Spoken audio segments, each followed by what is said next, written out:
Hey everybody, it's time to play a little more Metroid. We're starting out in the Fire Sea of Norfair from last time, where we picked up an energy tank. And today, we've got two things to do. First, we want to pick up the wave beam, so that we can kill things more efficiently and through walls.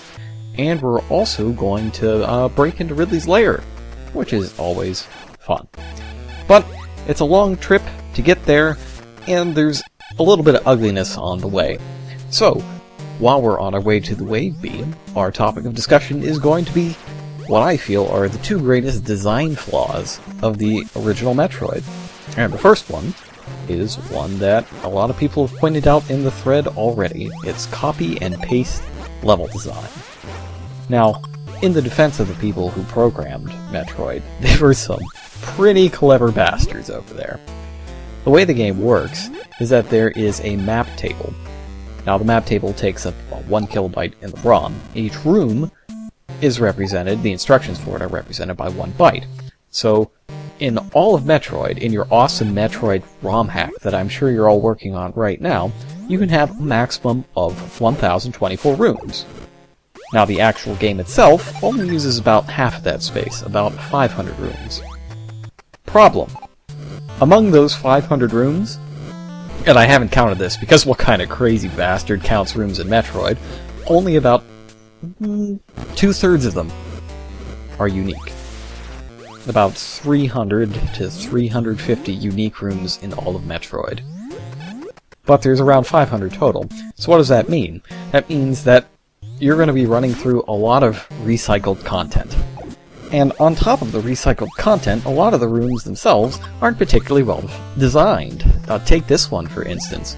If I fall in that lava there, in between the pillars, I'm dead no matter what. No combination of bomb jumping will help, because you can't bomb jump in the lava, and because you're in the lava, the water effects get you, and the high jump boots aren't gonna get you out of there. But more on that later. We've got something cool to do right now. This is, of course, a vertical shaft, as we just came out of a horizontal shaft, and this one's going to lead us down to the wave beam. Oh hey, this is a familiar looking room. In fact, in front of all of the item rooms in Norfair, that is the high jump boots, the screw attack, and this one for the wave beam, but not the ice beam room since that's hidden, you see this room. And then you see this room as well. You see, none of the rooms involved in the item collection are unique. I'm actually not certain how they make sure that you're getting the right item out of the right item room. That is a mystery for another day, I think. Because right now we have the wave beam. And what the wave beam is best at is killing everything in sight. And I'm totally down with that. On my top Metroid items list, while the top 3 are the screw attack, the power bombs, and the speed booster, the wave beam clocks in at... let's go ahead and put it at number 4. Right above the plasma beam. Why is it above the plasma beam, you might wonder? Now, normally in Metroid games, you get the plasma beam, a bit later, towards the end of the game, and you get the wave beam earlier on. Personally, I think the wave beam's power is better. Now, in this game, what it does is it makes your beam penetrate walls, and it does, I believe, double the damage of a normal beam shot. It also causes very strange things to happen when you use it in conjunction with breakable blocks, and whether or not you hit anything with it can be, well, a little hit or miss. Now, you might be wondering, hey, wait a minute, penetrating walls, isn't there already a beam for that? Isn't that what the plasma beam does? That's not accurate. The plasma beam pierces through enemies. The wave beam pierces through walls. And the reason I think the wave beam is better is because if you put me in a room with a bunch of enemies, and I get a choice between the plasma beam or the wave beam, and there's a wall between me and the enemies that I can jump over, but they can't. If I had the wave beam, I could stand safely on one side of the wall and just pick them off from there. And even if the plasma beam is more powerful, do I really want to go over to the other side and tangle with those guys? I don't think so. In future Metroid games, Fusion in particular, enemies do so much damage to you, even when you have the suit upgrades. So, in general, when I'm Metroiding, I would much rather shoot enemies from a safe distance than through the wall. Or rather, from a safe distance through the wall than up close and personal, and pierce through more of them at once. And I don't know what the wave beam did to that poor lava, but it is quite disturbing. Anyways, copycat room design. I'm not a fan of it. An entire floor's worth of Norfair are made up of it. So I instituted a new rule for this video. I don't know if you've noticed, but I'm limiting the number of times that certain rooms can appear on screen. There are entire floors of this place that are literally the same rooms connected to each other. Somebody made a map of the map table in the game, and you can actually look and see how many different rooms there are in any given section of the game. Not that I, counted them all to find out how many there were in the first place or anything like that. That would just be nonsense. But what that isn't responsible for is something that was shown off in the thread earlier that I'm about to show off right now. You see that? That breakable block, there was an animated GIF of it earlier in the thread.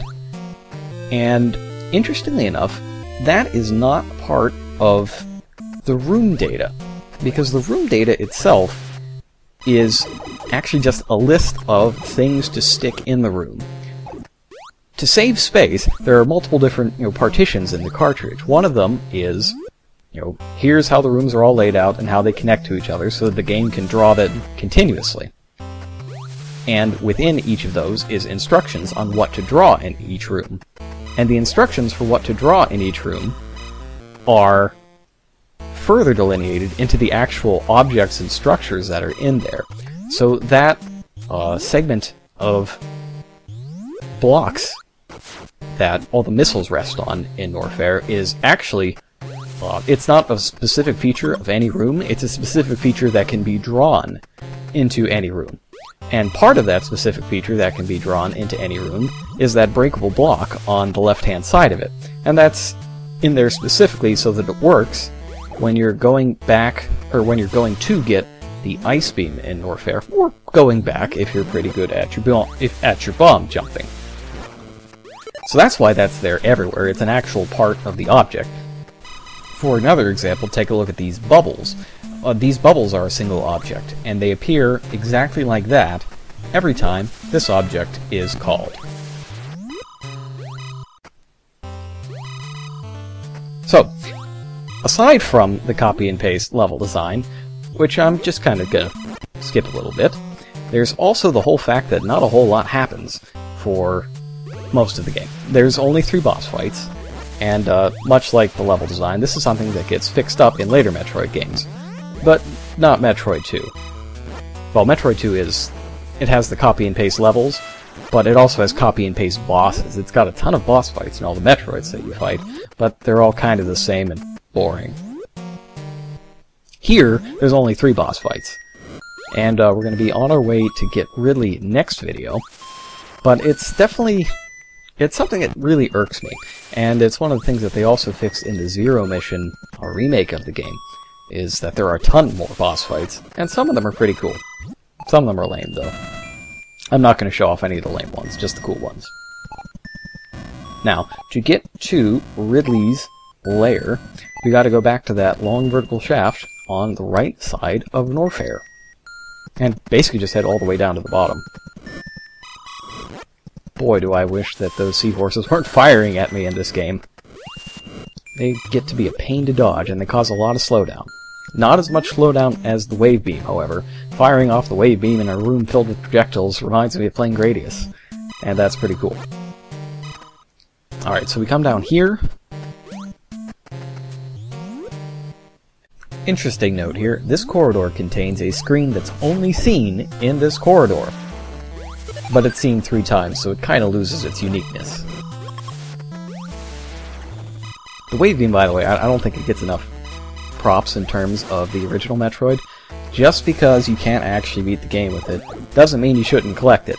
It absolutely lets you brutalize Ridley's lair, and Ridley himself, but that's kind of a cheesy way to kill Ridley, so I'm going to put that in the Many Deaths of Ridley bonus video later. And we're going to fight him in the manliest way imaginable in this video, or next video. So we just come down here, walk through here, and oh look, it's an elevator. And